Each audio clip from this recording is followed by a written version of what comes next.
स्मरण।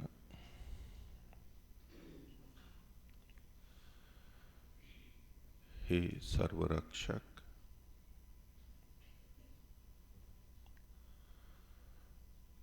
सर्वपालक, परमपिता परमेश्वर,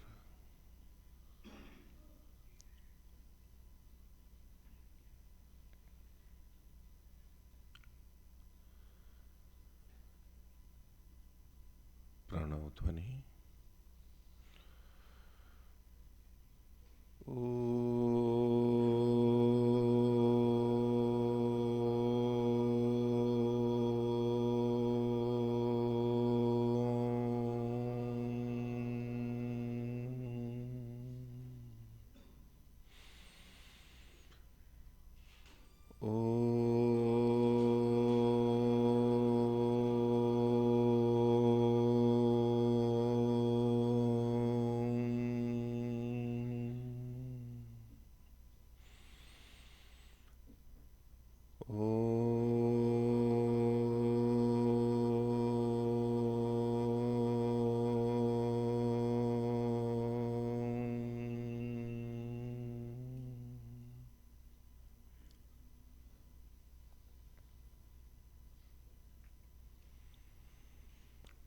धर्म प्रेमी सज्जनों, महर्षि दयानंद ने वेद और ऋषियों के अनुरूप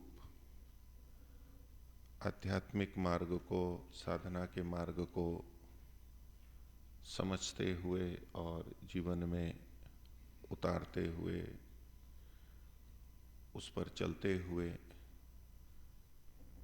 जो अनुभव प्राप्त किए, जो स्पष्टता, सत्य ज्ञान प्राप्त किया, वो हम सबके लिए विभिन्न ग्रंथों में लिखा है। आध्यात्मिक और साधना के मार्ग में जन सामान्य में बहुत अधिक भिन्नताएं हैं और अस्पष्टताएं हैं, विरुद्ध बातें हैं। चूंकि यह मानव जीवन का सबसे मुख्य विषय है, सबसे महत्वपूर्ण बिंदु है, इसलिए महर्षि ने इस बिंदु पर भी, इस विषय पर भी स्थान स्थान पर अपने अभिप्रायों को लिखा है। जो सत्य है उसको बताने का, समझाने का प्रयास किया है। आध्यात्मिक मार्ग में सकामता निष्कामता वाला विषय मैंने प्रारंभ किया था। जब महर्षि दयानंद आध्यात्मिक विषयों को लेते हैं तो वो भी वेद से ही प्रारंभ करते हैं और उनका संपूर्ण सर्वांगीण जो भी वक्तव्य होता है वो ईश्वर की प्रधानता लिए हुए, या कहें अध्यात्म की प्रधानता लिए हुए होता है, पर वो व्यवहार को नहीं छोड़ते हैं। कल ऋग्वेद आदि भाष्य भूमिका का एक बिंदु आपके सामने रखा था, उसको आगे और देखते हैं कि वहां पर वेद विषय विचार इस शीर्षक में कि वेद का विषय क्या है, वेद में क्या बताया गया है, उसका एक सार संक्षेप या कुछ शब्दों के अंदर उन्होंने प्रारंभ किया। तो वहां 4 विषय बताए: विज्ञान, कर्म, उपासना और ज्ञान। ये 4 शब्द बोले। कल जैसा मैंने आपके सामने रखा था कि कोई ज्ञान को मुख्य मानता है, कोई कर्म को मुख्य मानता है, कोई उपासना को मानता है, औरों को अल्प मात्रा में लेके चलते हैं, अथवा कोई इन एक एक को भी इतना मुख्य मानते हैं कि एक से ही मुक्ति या ईश्वर की प्राप्ति हो जाएगी। ज्ञान से हो जाएगी, कर्म से हो जाएगी, निष्काम कर्म से हो जाएगी, प्रभु की भक्ति उपासना से हो जाएगी। तो इनमें मुख्यता किसकी है और क्यों है, ये बिंदु मैंने कल आपके सामने अंत में छोड़ा था। तो महर्षि दयानंद क्या लिखते हैं कि तत्र आदिमो विज्ञान विषयो, इन 4 में से जो प्रारंभ वाला विज्ञान विषय है, ही सर्वेभ्यो मुख्यो अस्ति, इन सब में विज्ञान मुख्य है। अब विज्ञान शब्द सुनकर के हमें केवल आधुनिक विज्ञान की तरफ ही झुक जाएं ऐसा नहीं समझना चाहिए, क्योंकि विज्ञान शब्द आजकल उसी के लिए प्रचलित है। आधुनिक विज्ञान, जो विज्ञान भौतिक ज्ञान प्रचलित है, उसको हम विज्ञान शब्द से बोलने लगे हैं, उसी की प्रधानता है। महर्षि का तात्पर्य केवल उतने से नहीं है, वो व्यापक रूप से है। तो इन चारों में विज्ञान मुख्य है। और क्यों है? विज्ञान में क्या चीज आती है? तो कहा तस्य परमेश्वरात आरभ्य, उसमें परमेश्वर से प्रारंभ करके एक छोर परमेश्वर बताया। तृण पर्यंत पदार्थेषु, तिन के जो छोटे से छोटे, जिसको हम बहुत छोटा कहें, प्राकृतिक जड़ पदार्थ कहें, वहां तक, यानी बड़े से बड़ा और छोटे से छोटा, सबसे अधिक महत्वपूर्ण और सबसे कम महत्वपूर्ण भी, इन सब पदार्थों का साक्षात बोधान्वयत्वात्, इनके साक्षात बोध का अन्वय होने से, उसमें जुड़ाव होने से। एक होता है बोध यानी ज्ञान, एक होता है साक्षात बोध। साक्षात बोध का अभिप्राय होता है प्रत्यक्ष, प्रत्यक्ष होना। हम बहुत सारी बातों को प्रत्यक्ष करते हैं, वस्तुओं को, कुछ का ज्ञान अनुमान से करते हैं, कुछ का शब्द प्रमाण से ज्ञान होता है, लेकिन प्रत्यक्ष नहीं होता है। तो एक तो विज्ञान शब्द का प्रयोग करते हुए महर्षि यहां पर साक्षात बोध को ले रहे हैं।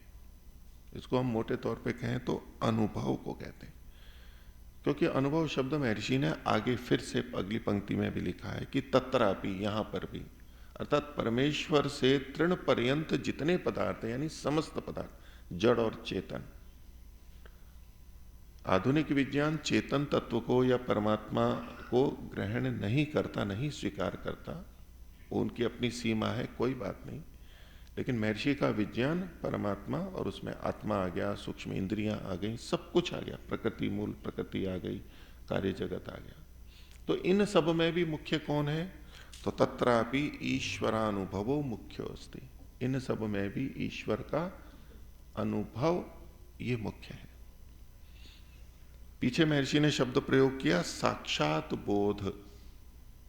अब यहां लिखते हुए जब सबके लिए साक्षात बोध है तो यूं लिख देते कि ईश्वर का साक्षात बोध सबसे मुख्य है, पर वो शब्द ना बोलते हुए, ना लिखते हुए उन्होंने अनुभव शब्द का प्रयोग किया। ये दोनों एक ही अर्थ में प्रयोग कर रहे हैं वो, कि परमात्मा से लेके तृण पर्यंत पदार्थों का साक्षात बोध यानी अनुभव करना, ये विज्ञान में आता है। इनके बारे में जानना ये ज्ञान के अंतर्गत आएगा। ये ज्ञान और विज्ञान में भेद हो गया। विज्ञान, कर्म, उपासना और ज्ञान। तो महर्षि की दृष्टि से ज्ञान और विज्ञान में क्या भेद हो गया कि जब हम प्रत्यक्ष अनुभव करते हैं, साक्षात बोध करते हैं, अनुभव करते हैं, तो वो विज्ञान के अंतर्गत आएगा। और वैसे ही जो हम जानते हैं पढ़ करके, सुन करके, अनुमान से, वो केवल ज्ञान के अंतर्गत आएगा। और इसके साथ साथ एक और बात है जो कि महर्षि ने यहाँ हिंदी वाले भाग में हमें उपलब्ध होती है। तो ईश्वर इनमें, परमेश्वर सबसे मुख्य है। तो जो पहले बात थी कि अध्यात्म और साधना के क्षेत्र में भी महर्षि दयानंद कभी भी ईश्वर को छोड़ के नहीं चलते। लौकिक सांसारिक विषयों में भी ईश्वर को छोड़ के नहीं चलते, तो आध्यात्मिक में तो वो ईश्वर को अवश्य ही लेकर के चलते हैं। इसका जो आर्य भाषा में अर्थ है हिंदी में, उसमें महर्षि का वचन यहां पर क्या है? विज्ञान उसको कहते हैं कि जो, विज्ञान उसको कहते हैं कि जो कर्म, उपासना और ज्ञान, इन तीनों से यथावत उपयोग लेना। संस्कृत वाले भाग में साक्षात बोध या अनुभव शब्द का प्रयोग है, उसको भी यहां पर लिखा है, लेकिन इनका यथावत उपयोग लेना। जो संस्कृत वाला भाग था वो भी आगे उसका लिखा है, और परमेश्वर से लेके तृण पर्यंत पदार्थों का साक्षात बोध होना, उनसे यथावत उपयोग करना। इससे यह विषय इन चारों में भी प्रधान है। विज्ञान जो है वो इन चारों में क्यों प्रधान है, उसका एक कारण हमने समझा साक्षात बोध या अनुभव, और दूसरा कारण बताया इनका उपयोग लेना। सामान्यतः जब हम ज्ञान, कर्म और उपासना तीन का ही ग्रहण करते हैं तो जो उपयोग है किसी वस्तु का उसको हम उपासना के अंतर्गत ले लेते हैं। लेकिन महर्षि दयानंद यहां पर विज्ञान के अंदर प्रत्यक्ष और उपयोग लेना, इन दो चीजों को ले रहे हैं। अब देखिए कि इस कारण से, क्योंकि हम इसका उपभोग कर सकते हैं, उपयोग कर सकते हैं, इसके कारण से विज्ञान की सबसे प्रधानता है। अर्थात जानने से भी अधिक महत्वपूर्ण उस वस्तु का उपयोग लेना है। महर्षि ने आगे इस बात को कहा भी है कि इन सब पदार्थों को इसीलिए परमात्मा ने दिया है, इनका उपयोग लेना। और उपयोग किसके लिए लेना? हम अपने आत्मा के लिए, अपने लिए, अपनी उन्नति के लिए इसका उपयोग करते हैं।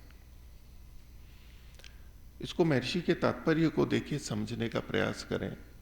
एक तरफ हम धर्म अध्यात्म में साधना के पक्ष में उपयोग या तो उपभोग, भोग शब्दों को निंदित मानते हैं, उसको कमतर मानते हैं।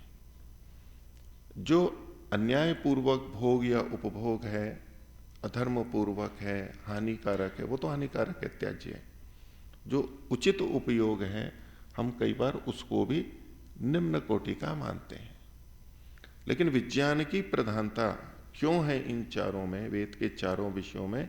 चूंकि हम इसमें उनका उपयोग लेना है, और इसी प्रयोजन से परमात्मा ने वेद का ज्ञान दिया है और सृष्टि की रचना की है।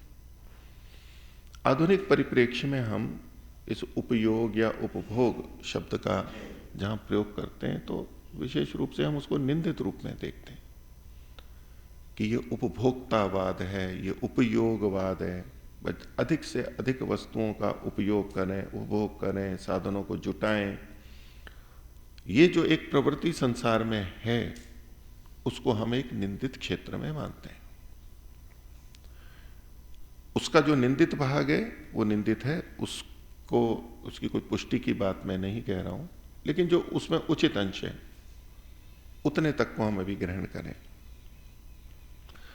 दूसरा, आज जो ज्ञान विज्ञान आधुनिक प्रचलित है उस क्षेत्र में एक बात आती है कि आज विज्ञान यानी आधुनिक विज्ञान में कुछ नई खोज नहीं हो रही है, वो स्थिर हो गया है। कुछ दशकों से कोई नई खोजें नहीं हो रही हैं, लगभग वही चीजें हैं। भौतिक विज्ञान में, फिजिक्स में, केमिस्ट्री में नई नई सैद्धांतिक खोजें नहीं हो रही हैं, बहुत कम है वो। लेकिन हमें दिखाई देता है कि विज्ञान बहुत बढ़ गया है, विज्ञान बहुत बढ़ गया है। पहले कहाँ थी विज्ञान की इतनी बातें, इतनी वस्तुएं? तो कहते हैं कि उस ज्ञान का या विज्ञान का उपयोग अधिक बढ़ गया है, वो तकनीक के रूप में आ गया है, यंत्रों के रूप में आ गया है, हमारे लिए उपयोगी वस्तुएं, साधन आदि बन गए हैं। कोई ज्ञान विज्ञान नहीं बढ़ रहा है, जो मूल ज्ञान विज्ञान है वो नहीं बढ़ रहा, लेकिन जो ज्ञान विज्ञान था उसका उपयोग विभिन्न यंत्रों के माध्यम से होने लगा है।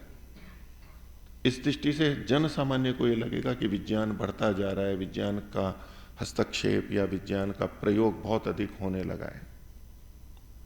तो जैसे हमारे यहां पर भी ज्ञान को इतना मुख्य माना जाता है और उसका उपभोग या वस्तुओं का प्रयोग करना उसको अपेक्षा से निंदित माना जाता है, ऐसा ही इनके क्षेत्र में भी है। और कई जने आलोचना भी करते हैं कि आधुनिक ज्ञान विज्ञान ने, पाश्चात्य का हो या भौतिक का हो, उसने बढ़ना बंद कर दिया, उसमें स्थिरता आ गई है। अब पता नहीं लग रहा है आगे कैसे करें।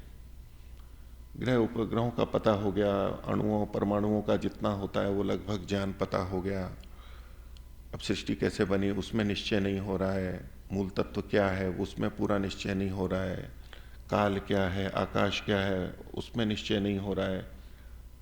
तरह तरह की परिकल्पनाएं तो चल रही हैं, लेकिन कुछ वृद्धि नहीं है, स्थिरता है। और ये तो क्या केवल प्रयोग कर रहे हैं, ऐसा एक कथन आता है।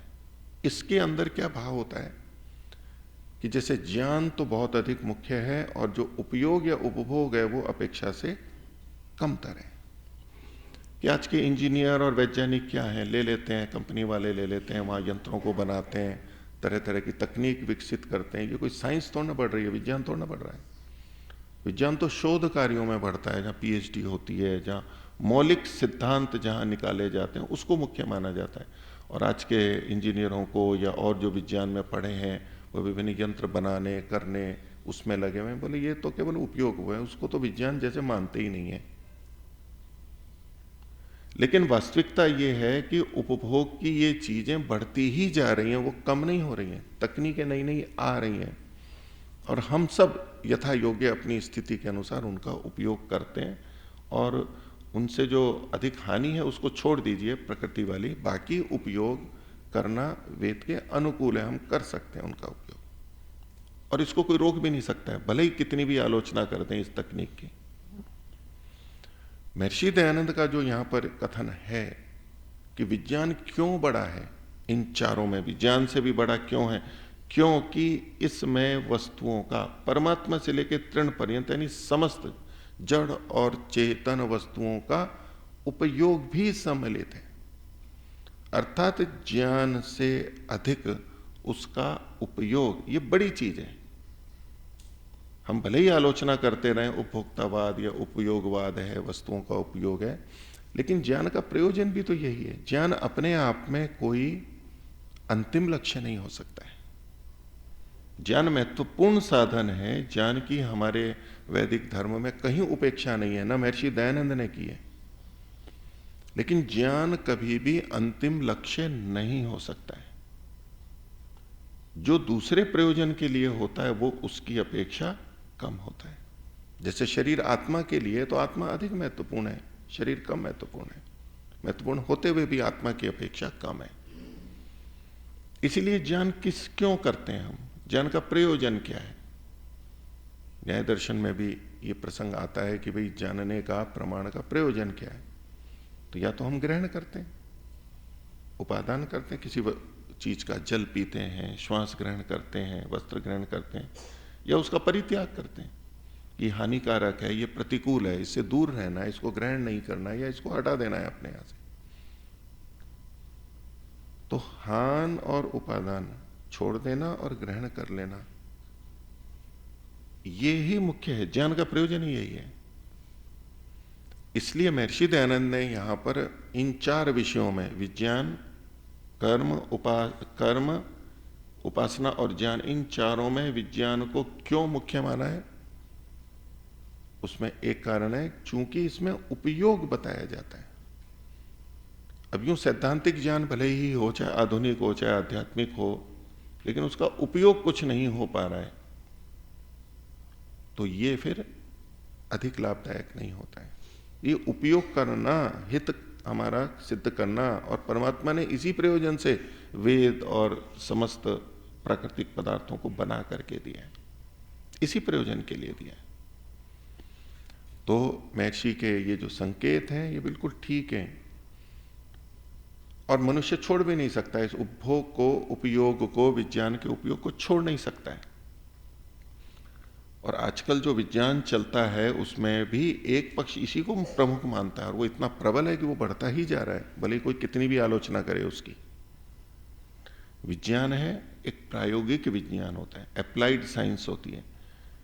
एक तकनीकी ज्ञान हो गया, सैद्धांतिक ज्ञान हो गया, अब व्यवहार में इसका कहां कहां कैसे उपयोग करेंगे, विभिन्न औषधियां हैं, विभिन्न छोटे मोटे यंत्र हैं, वहां कैसे उपयोग करेंगे, ये बहुत ही महत्वपूर्ण है उपयोग, और ये विज्ञान है। तो जैसे सामान्य लोग मानते हैं कि जो बिल्कुल सैद्धांतिक ज्ञान करते हैं वो तो है विज्ञान, वास्तविक साइंस, और जो उपयोग है वो तो तकनीक है, केवल कला है, वो उससे हीन है। नहीं, महर्षि की दृष्टि से जो सैद्धांतिक ज्ञान है वो भी अच्छा है, लेकिन उससे भी बड़ा ये है कि हम उसका उपयोग कर सकें, और इसी को विज्ञान का है महर्षि दयानंद। तो महर्षि के जो ये वाक्य और संकेत हैं ये न केवल हमारे अध्यात्म और साधना जगत के लिए बल्कि व्यवहार के लिए भी बड़े ही महत्वपूर्ण और दिशा निर्देश देने वाले हैं। तो इसलिए जब हम अध्यात्म में या साधना में चलते हुए कुछ ज्ञान विज्ञान प्राप्त करके वस्तुओं का उपयोग करते हैं, अब ये माइक का उपयोग कर रहे हैं हम, घड़ी का उपयोग कर रहे हैं, प्रकाश का उपयोग कर रहे हैं, ये विज्ञान के अंतर्गत आएगा, इसमें कोई आपत्ति नहीं है, ये इसमें कोई दोष नहीं है। उस तरह से उचित मात्रा में ईश्वर की प्राप्ति के लिए लक्ष्य ईश्वर रहेगा, क्योंकि उसी की प्रधानता है। उसको प्रमुख रखते हुए जब हम इन साधनों का उपयोग करते हैं तो ये भी मुमुक्षुत्व में आता है। इसलिए जो मुक्ति की साधना है या जो निष्काम कर्म है, उसमें महर्षि ने क्या लिख दिया कि मुक्ति और मुक्ति के साधनों को चाहना, मुक्ति भी चाहना और मुक्ति के साधनों को भी चाहना, ये दोनों मुमुक्षुत्व में आता है। नहीं तो जो पीछे मैंने आपके सामने बात रखी थी कि लोग साधनों को छोड़ देते हैं, ये तो साधन कम से कम अनावश्यक है तो ठीक है, लेकिन उनको साधनों को छोड़ना ही मुख्यता बन जाती है। उन साधनों का उचित उपयोग क्षीण होता है और उसको अपने मुक्ति के साधन में बाधक खुद बन जाते हैं या बना लेते हैं। तो महर्षि दयानंद का जो ये निर्देश है कि वस्तु का उपयोग या उपभोग उचित मात्रा में हम कर सकें ईश्वर प्राप्ति के लिए, ये ज्ञान से भी बड़ी बात है। ज्ञान के कारण से हम उपभोग कर पाते हैं, इसलिए ज्ञान महत्वपूर्ण है, लेकिन ज्ञान का प्रयोजन इनका उपयोग ही है, हान और उपादान ही है। छोड़ने योग्य को छोड़ना और ग्रहण करने को ग्रहण कर लेना, हे का हान और उपादेय का उपादान। और हमारे यहां जो योग दर्शन में भी आती है यही शब्द है, हे हेतु, हान और हानोपाय।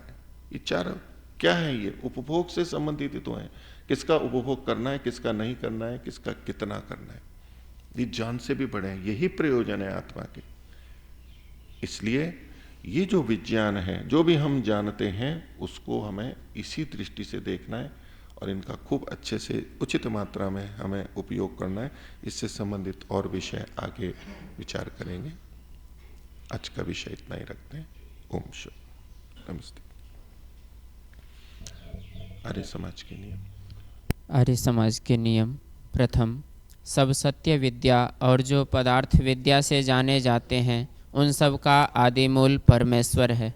द्वितीय, ईश्वर सच्चिदानंद स्वरूप निराकार सर्वशक्तिमान न्यायकारी दयालु अजन्मा अनंत निर्विकार अनादि अनुपम सर्वाधार सर्वेश्वर सर्वव्यापक सर्वांतर्यामी अजर अमर अभय नित्य पवित्र और सृष्टिकर्ता है, उसी की उपासना करनी योग्य है। तृतीय, वेद सब सत्य विद्याओं का पुस्तक है। वेद का पढ़ना पढ़ाना और सुनना सुनाना सब आर्यों का परम धर्म है। चतुर्थ, सत्य के ग्रहण करने और असत्य के छोड़ने में सर्वदा उद्यत रहना चाहिए। पंचम, सब काम धर्मानुसार अर्थात सत्य और असत्य को विचार करके करने चाहिए। षष्ठ, संसार का उपकार करना इस समाज का मुख्य उद्देश्य है, अर्थात शारीरिक आत्मिक और सामाजिक उन्नति करना। सप्तम, सबसे प्रीतिपूर्वक धर्मानुसार यथायोग्य वर्तना चाहिए।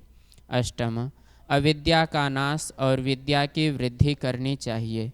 नवम, प्रत्येक को अपनी ही उन्नति में संतुष्ट न रहना चाहिए, किंतु सबकी उन्नति में अपनी उन्नति समझनी चाहिए। दसम, सब मनुष्यों को सामाजिक सर्वहितकारी नियम पालने में परतंत्र रहना चाहिए और प्रत्येक हितकारी नियम में सब स्वतंत्र रहें। अथ शांति पाठ। ओम द्यौः शान्तिरन्तरिक्षं शान्तिः पृथिवी शान्तिरापः शान्तिरोषधयः शान्तिः वनस्पतयः शान्तिर्विश्वे देवाः शान्तिर्ब्रह्म शान्तिः सर्वं शान्तिः शान्तिरेव शान्तिः सामा शान्तिरेधि। ॐ शान्तिः शान्तिः शान्तिः। सर्वेभ्यो नमः।